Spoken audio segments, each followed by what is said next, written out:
23 জুলাই আজকের বিশেষ বিশেষ খবর। শিলচরে মাদকের বিরুদ্ধে বড় সাফল্য। গত ৪৮ ঘণ্টায় কাছাড় পুলিশের ৭টি পৃথক অভিযানে প্রায় ৫ কোটি টাকা মূল্যের হেরোইন, ২৪,০০০ ইয়াবা ট্যাবলেট ও ২.৩ কেজি গাঁজা উদ্ধার হয়েছে। এছাড়া ১,০৫০ বস্তা ভারত ইউরিয়া সার জব্দ করা হয়েছে। অভিযানে ১৩ জনকে গ্রেফতার করেছে পুলিশ। আসামের বন্যা পরিস্থিতি। গত ২৪ ঘণ্টায় বন্যায় আরও ১০ জনের মৃত্যু হয়েছে। ফলে রাজ্যে মোট মৃতের সংখ্যা বেড়ে ৪১-এ পৌঁছেছে। বর্তমানে ১১টি জেলার ৬,৪০,১২৯ জন মানুষ বন্যায় ক্ষতিগ্রস্ত এবং প্রায় ২৪,৮৯৭.২৭ হেক্টর ফসলি জমি এখনও জলমগ্ন। প্রশাসনের পক্ষ থেকে ত্রাণ ও উদ্ধার অভিযান অব্যাহত রয়েছে। শিলচরে নিয়োগ ২০২৬। শিলচরের আসাম বিশ্ববিদ্যালয়ে ৩১টি অশিক্ষক পদে নিয়োগের জন্য আবেদন আহ্বান করা হয়েছে। যোগ্য প্রার্থীরা অনলাইনে আবেদন করতে পারবেন।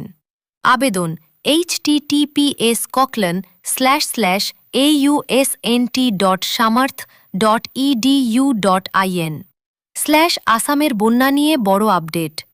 মুখ্যমন্ত্রী ডাক্তার হিমন্ত বিশ্ব শর্মা জানিয়েছেন, বন্যার ক্ষয়ক্ষতি মূল্যায়নে কেন্দ্র শিগগিরই আন্তঃমন্ত্রণালয় দল পাঠাবে।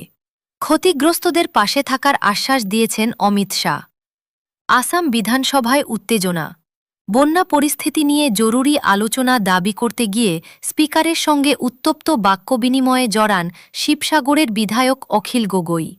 বিশৃঙ্খলার অভিযোগে তাকে দিনের বাকি কার্যক্রম থেকে স্থগিত করা হয়েছে।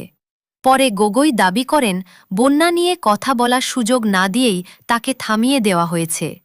আসামে বন্যা পরিস্থিতি এখনও উদ্বেগজনক। 10টি জেলার ৮৮৯টি গ্রাম বন্যায় ক্ষতিগ্রস্ত হয়েছে। এতে ৬,৪৩,৩৬৪ জন মানুষ প্রভাবিত হয়েছেন। ২৪,৮৯১.৬৬ হেক্টর ফসলি জমি তলিয়ে গেছে। এনডিআরএফ ও এসডিআরএফ উদ্ধার ও ত্রাণ কার্যক্রম চালিয়ে যাচ্ছে।